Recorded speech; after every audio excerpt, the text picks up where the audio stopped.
Good afternoon, everyone. Thank you very much for being here in this round table with the title Competition, Sports, People and Machines. As you saw, we are changing the format.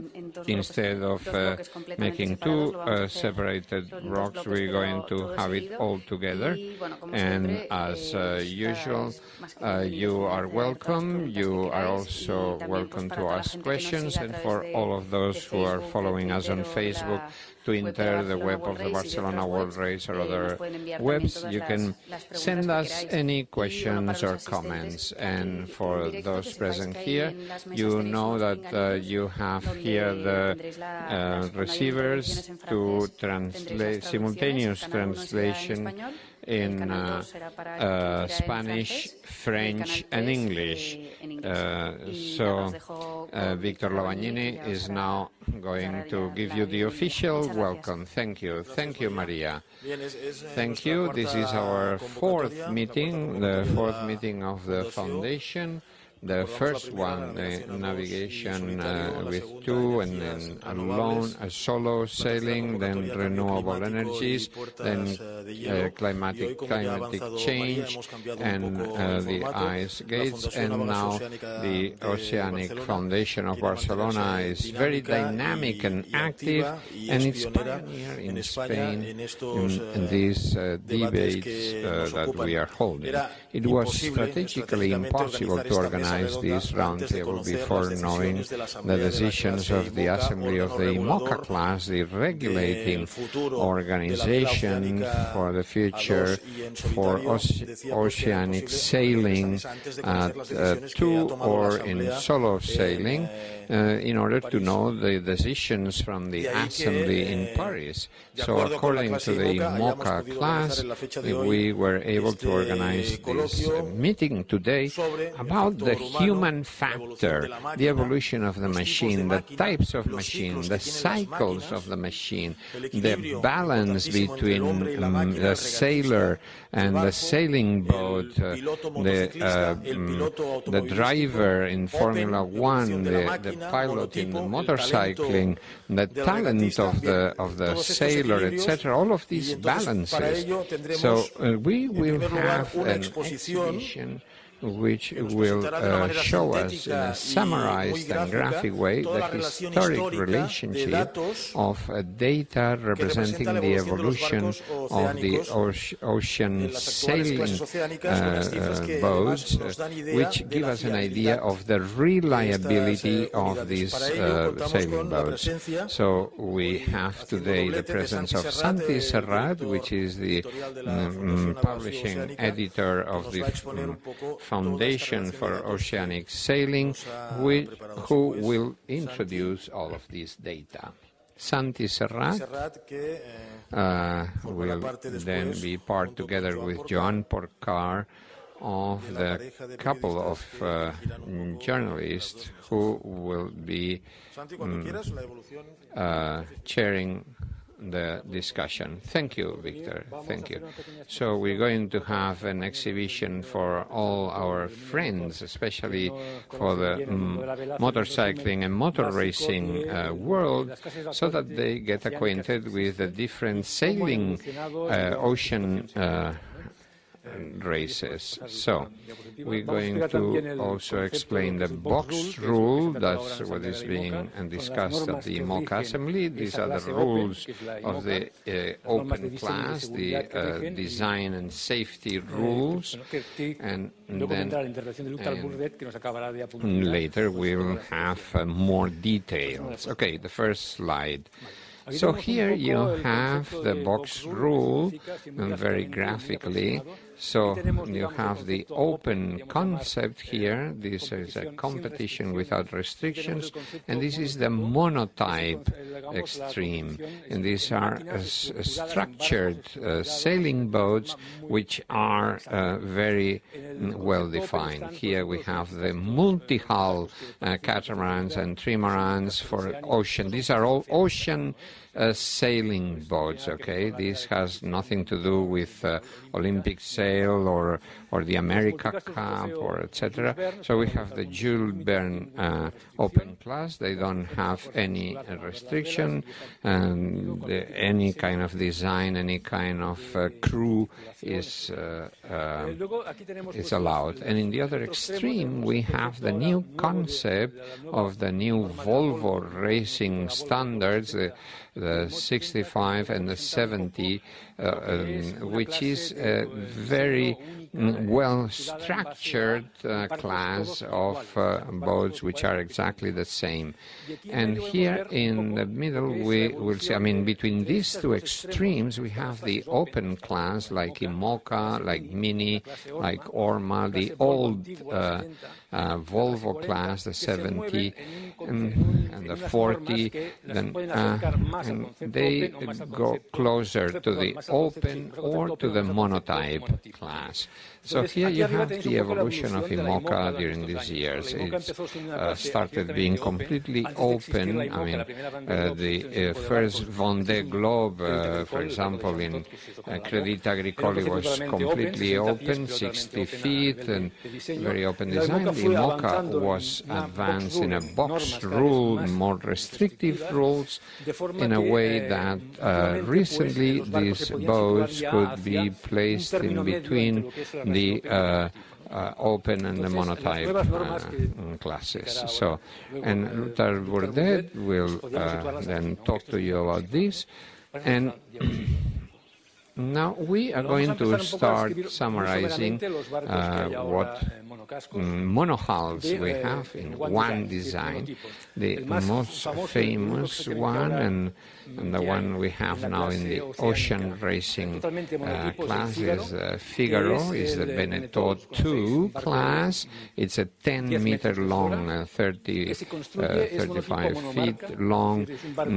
It is a boat built with the same mold, the same shipyard, Beneteau.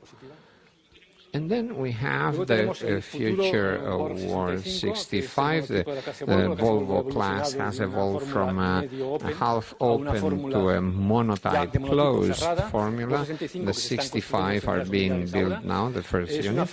And this is a formula which obeys to this Bruce Farr design and is going to be built in between 4 shipyards. The ships will be exactly the same. It is the first race round the world in monotypes, which are absolutely the same. Then we have the Mach 70. These boats are already sailing. And the 70-feet trimarans disappeared in 2004-2005. It is also a monotype, and all ships are the same. They are built in 4 different shipyards, and each piece is built in a different shipyard. In CDK Technologies, we have the central floater, and then the beams in decision, the floaters in multiplast, and then in Lorimer we have the rigging gear and the rigging and the running gear. Okay, so and then we have what we said before, the open monotype. They are completely open. Banque Populaire had 40-meter overall length, 23-meter width beam, and so it's completely open. I mean, you can use whatever kind of sailing boat you want. In the mini class, we also have an open class. It is the ocean class, which is the most open we can consider. The mini class is 6.50 meter length overall. They have incredible technological advances to all the monohulls. Most of the developments we have seen in the IMOCA class have been developed previously in the mini class, and then we'll see them one after the other. Next slide. And then we're going into the IMOCA class. I mean, the situation, the evolution it had. Here the situation, as you well know, maximum length is 18 17.29, that's 60 feet. And then we have a box rule, which regulates the design, 4 or 5 meter draft. And these rules have now changed, they have evolved, and Luke will be explained. And we will see how the box rule is conditioning the design of this boat. I mean, the history of the design of this boat, and will also condition it now. Now, you can see here the evolution of the 60 feet IMOCA boats along the years, as you can see here. Of course, the photograph is not always exactly the same angle, but you see how the beam has been growing. They have been evolving in design, and as the materials were evolving, I mean, the structures could become flatter and wider, because flatter structures need great solidity to withstand the stress. And then they have been using composite materials, carbon fiber, so that they can reach this flat, wide shape. Next slide. And the latest designs, I mean, you can see like the aft keeps the whole width of the beam, almost the same width as the maximum beam. And between 2004 and 2012, there haven't been great changes in design. Here the box rule was still quite open, but then it became more restrictive, and the external aspect of the boat kept being more or less the same. The great difference between this and the other, this is the sister ship of Veolia. This is the first boat using, as you can see, this flat bottom, and you can see how then it became more exaggerated, and then this is much more exaggerated in recent years. Now, in the monotype class like the Figaro, we see also changes. This is a class which has gone from the initial one, as you can see, as an IOR design in 1990, and the technology of the open classes were advancing. The monotype classes also had to adapt to new designs, new advances in technology, and the new Figaro Veneto in 2002 you see is very similar to the IMOCA, wide beams, wide afts. And so what does this imply? That there is a radical change in design. I mean, this float disappears, and we have a completely new type of construction. Now, let's talk about the final data of the IMOCA class in the last round of world races. This is the evolution of abandonments. I mean, these are the different round the world races, Vendée Globe and Barcelona World Race. In red is those who abandon, in green is the participation, and in yellow is the percentage of abandoned boats compared with the inscription, the registered one. In the Vendée Globe of 1996, there were many different capsizes, and we had 60% of the fleet which retired. In 2008, they broke lots of masts, and the rigging suffered. 63% abandoned. You can see here how the curve was stable. Here it corresponds with the percentage. These are data to be analyzed, because if we compare them with the rules of the class, we see this typical evolution. And in the next slide, we have broken down this the abandoning causes, starting with capsizing. You remember the Vendée Globe in 1996, there were 4 capsizes, which represented 27% of the boats who had to abandon. You know, the swoops disappeared, and all of a sudden, all of these sailing boats had a problem with capsizing. So this meant that the class had to design new rules for stability, and they had very good success because there were no more capsizes thanks to the stability. There were 2 more, but because they lost the keel, and Sanso because they lost the keel. I mean, not because the stability of the boat was at fault.